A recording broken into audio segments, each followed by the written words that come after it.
Absolutely. And we've never played in the CBI before. Obviously, we were hopeful that when we lost, we might get an at-large at the NIT, which is a challenge for mid-majors. But an opportunity to go down to Daytona in one site, play a tournament setting, 16 teams in the hotel, get some warm weather for these guys. A celebration of this year's group of Jalon Pipkins and Cameron Benford senior year. And a chance for all these other guys coming back to just work on playing championship basketball. I think there's going to be, there's great competition down there. Drake was in the Sweet 16 last year, so going to be a huge challenge for us, and our guys are excited to play some more basketball. All right, you saw the Drake, you just mentioned that they got the top seed in the camp. You've had a chance to see some things now. What do they present as a challenge?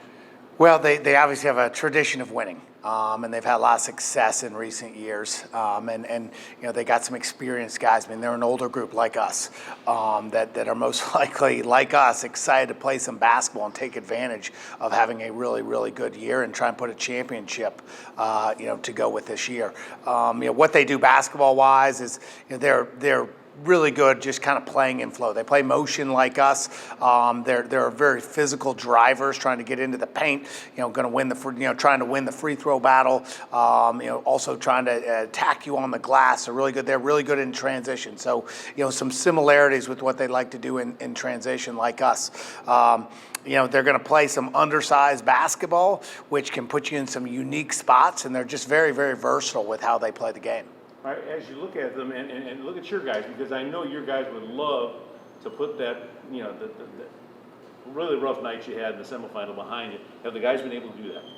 They've had a great week of practice, and we took a handful of days off after the tournament, kind of getting some separation, and we didn't know whether it be NIT or CBI or CIT, so we didn't know timing of it, so we brought the guys back 5 days ago. So we've probably practiced a little too much to be able to keep your focus for playing on Saturday, but the guys have had no hiccups, no hesitation with that. They're just excited to be playing, and so there's an appreciation for the opportunity to play in the CBI, and I think the focus has been great. What do you use this week to tweak a little, if anything?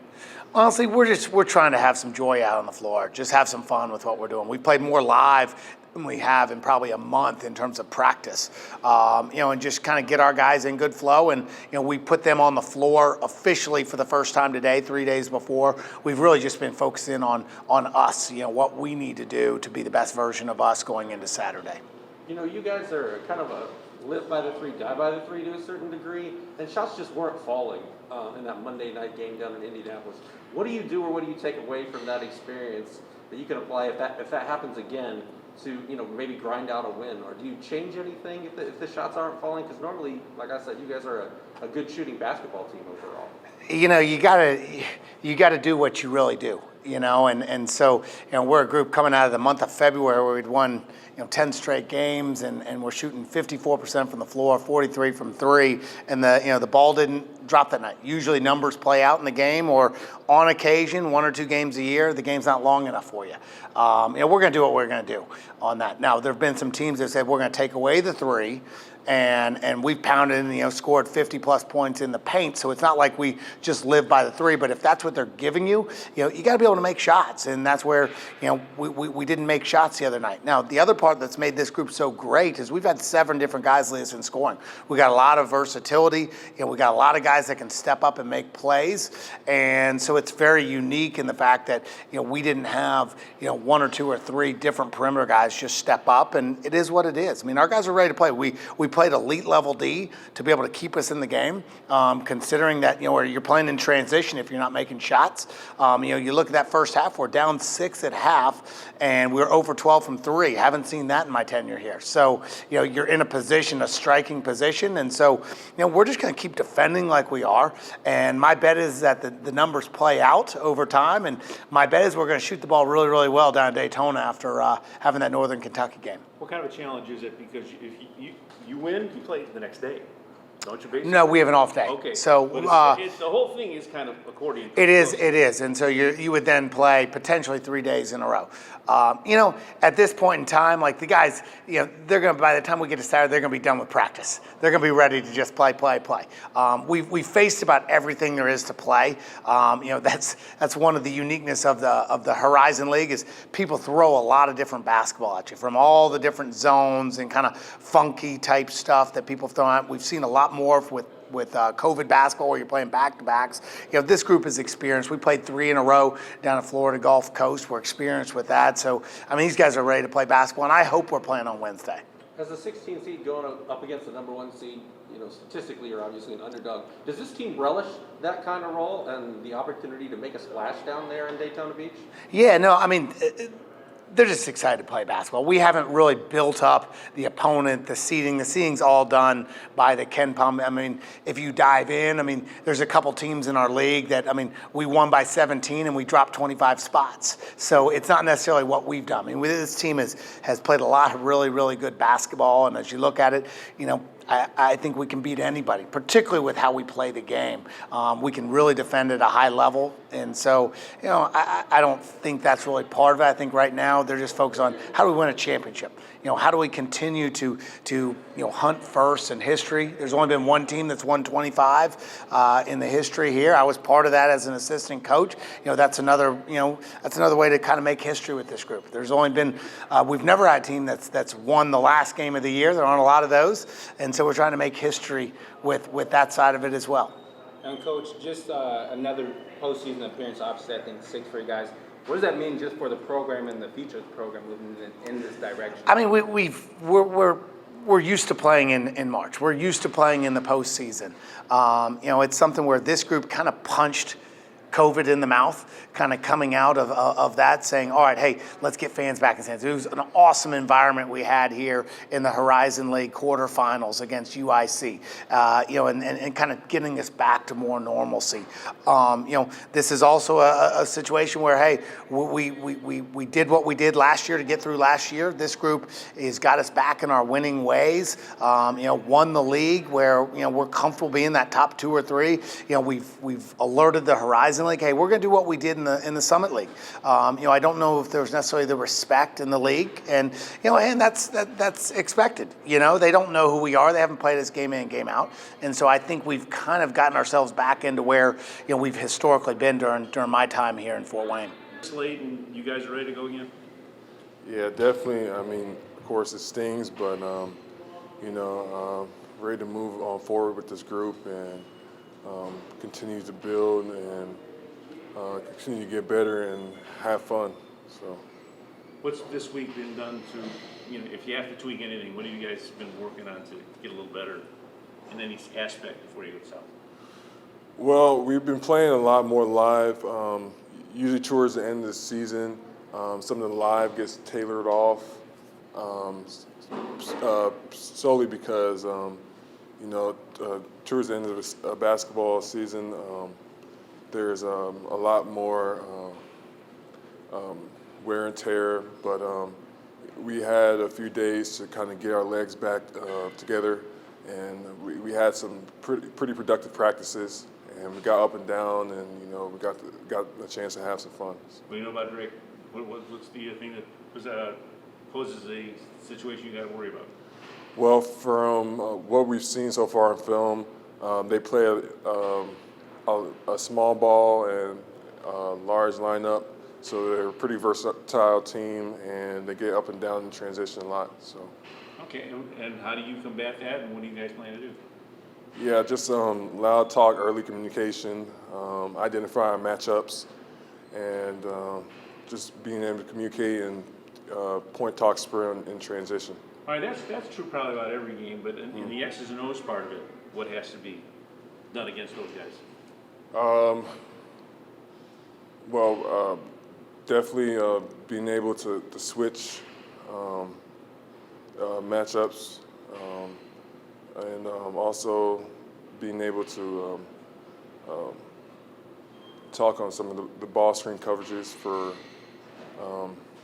some of the slips that they run, and then some of their sets that they run to isolate some of their guards. So, How important is it to be still playing for you guys? and I mean, it's great. There's over 200 teams that are sitting at home right now. We get an opportunity to play basketball again, so it's always great just to be able to play with this group that feel like has accomplished a lot this year, and just being able to get out for one last tournament this year means a lot for us. So just playing with this group and seeing the program move in the right direction, what does that mean for you on the personal level? It means a lot. I mean, just being able to give back and pay it forward, and just seeing the way this year had and the impact it had on our community. It brought everybody together. It means a lot for Fort Wayne, and it's bigger than this. It's a community. It's a community thing. So.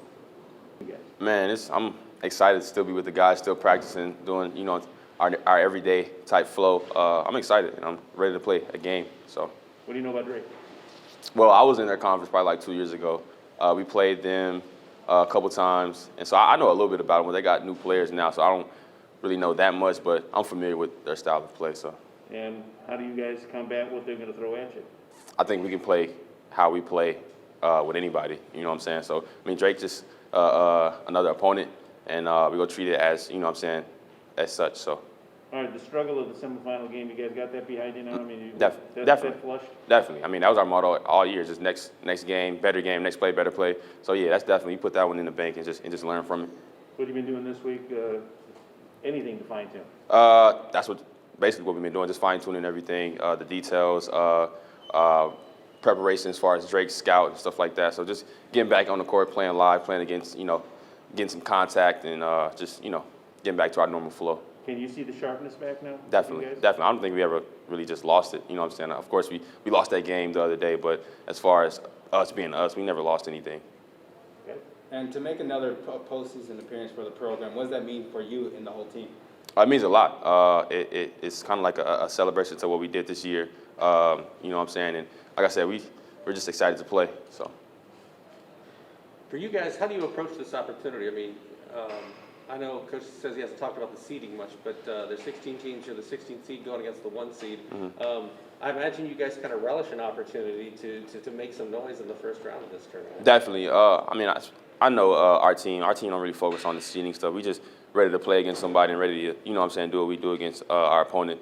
So, like I said, we're just excited just to be here, be playing in the postseason. So. You guys have been so hot going into Monday night's game, last Monday night's semifinal game. Do you feel like that was just kind of a game where you, like an aberration, like you got that out of your system so you're good to go now? Yeah, I mean, we won